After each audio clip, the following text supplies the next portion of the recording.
Can we talk about strutting? Is that okay? Yeah.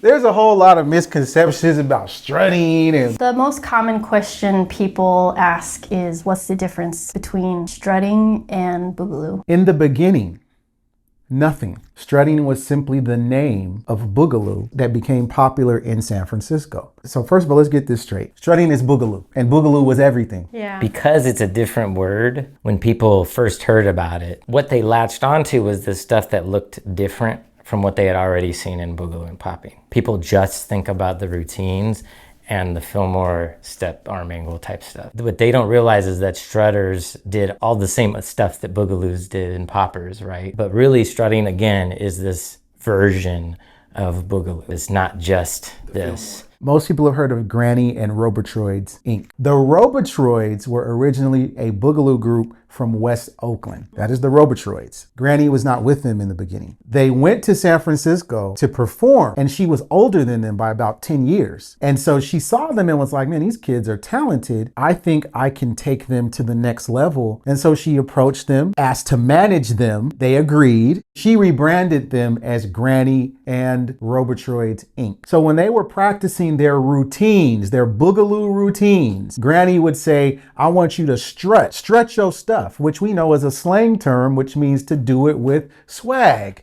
do it with confidence. That term strutting became attached to Granny and Robotroids, Inc. But it really was just Boogaloo. And that's what it was from 1975 until 1977, when a group came on the scene and they flipped the whole routine script and gave San Francisco a unique flavor, if you will, that nobody else was really doing at the time, and that was Close Encounters of the Funkiest Kind. And they started adding waves to the routines and other shapes and stuff, and it was like, whoa, that's new. So you could say in 1977, Close Encounters of the Funkiest Kind really made strutting a signature and a stamp that nobody else was doing. That's Close Encounters. But prior to Close Encounters, strutting, when it got coined in 75, it was just Boogaloo. And it was talking specifically about the routines. Because when you soloed, you still did whatever that solo was. If you were in San Francisco creeping, you were creeping. If you were doing the robot, you were doing the robot.